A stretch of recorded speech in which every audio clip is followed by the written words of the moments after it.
बिस्मिल्लाहिर्रहमानिर्रहीम। अस्सलामु अलैकुम वरहमतुल्लाहि वबरकातुहू।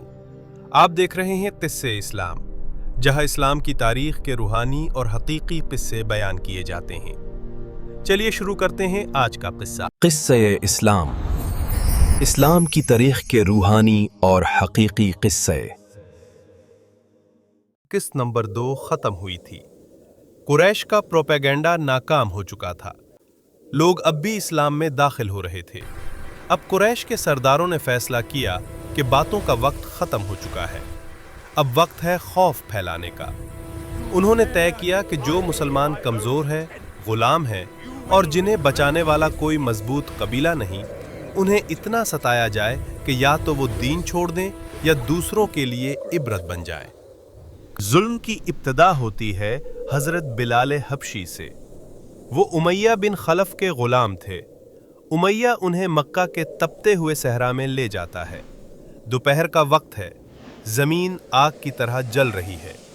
बिलाल को नंगी जमीन पर लिटा दिया जाता है और उनके सीने पर एक भारी पत्थर रख दिया जाता है ताकि वो हिल भी न सकें। उमैया चीखता है, मोहम्मद के रब का इनकार कर दे, कह दे कि लात और उज्जा सबसे बड़े हैं। लेकिन इस शदीद तकलीफ में जब सांस लेना भी मुश्किल हो जाता है, बिलाल के होंठों से सिर्फ एक ही आवाज निकलती है, वो एक है। ये मंजर बताता है कि जिस्म को कैद किया जा सकता है लेकिन ईमान को नहीं। जब ये जुल्म हो रहा था, हजरत अबू बकर सिद्दीक वहां से गुजरते हैं। वो उमैया से कहते हैं, क्या तुझे खुदा का खौफ नहीं? उमैया तंजिया जवाब देता है, तू बीच में क्यों आता है? अगर इतना ही दुख है तो उसे खरीद ले। हजरत अबू बकर एक लम्हा भी जाया नहीं करते, भारी कीमत अदा करके बिलाल को खरीद लेते हैं और उसी वक्त आज़ाद कर देते हैं। ये मंजर इस्लाम की खूबसूरती दिखाता है। यहाँ कोई गुलाम नहीं, सब बराबर हैं। लेकिन दोस्तों, हर किसी की किस्मत में आज़ादी नहीं थी। अब कहानी का सबसे दर्दनाक मरहला शुरू होता है। अबू जहल, जो मक्का का सबसे बड़ा दुश्मन था, हजरत यासिर के पूरे खानदान को पकड़ लेता है।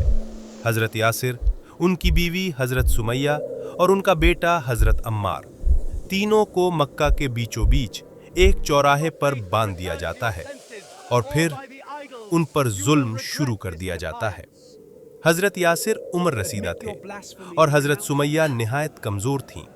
इसी दौरान नबी करीम सल्लल्लाहु अलैहि वसल्लम वहां से गुजरते हैं, लेकिन उस वक्त लड़ने का हुक्म नहीं आया था।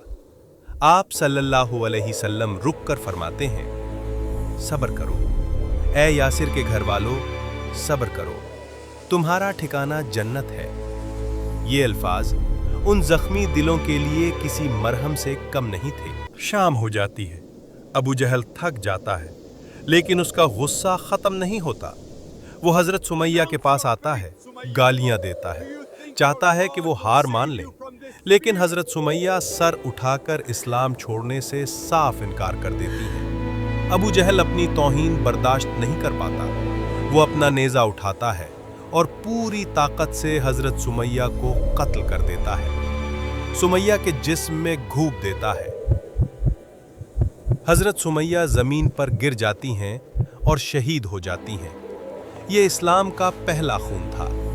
लोग कहते हैं मर्द ताकतवर होते हैं, लेकिन इस्लाम के लिए सबसे पहले जान देने वाली एक औरत थी।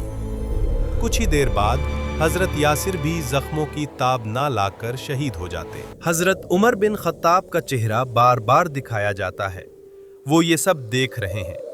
हजरत उमर बहादुर इंसान थे और बहादुर लोग कमजोरों पर जुल्म पसंद नहीं करते। इनके चेहरे पर गुस्सा भी है और हैरत थी। वो सोचते हैं, ये कैसा दीन है? हम उन्हें मारते हैं, सताते हैं, लेकिन ये मरने को तैयार हैं, झुकने को नहीं। हजरत उमर के दिल में पहली बार शक पैदा होता है कि शायद कुरैश गलत रास्ते पर हैं। ये जुल्म उन्हें इस्लाम से दूर करने के बजाय अंदर ही अंदर सोचने पर मजबूर कर रहा था। एपिसोड 3 का एंड बहुत गमगीन है। यासिर और सुमैया दुनिया से चले गए, लेकिन उनकी कुर्बानी ने मुसलमानों के इरादों को बहुत मजबूत बना दिया। बेटा अम्मर बच गया था, लेकिन उसने अपने माँ बाप को अपनी आंखों के सामने खो दिया था। मक्का अब रहने के लायक नहीं रहा था। जुर्म बहुत ज्यादा बढ़ चुका था। अब मुसलमानों को एक नई जगह की तलाश थी। क्या मुसलमान मक्का छोड़ देंगे? वो कहां जाएंगे? देखिए एपिसोड 4 में। अल्लाह हाफिज।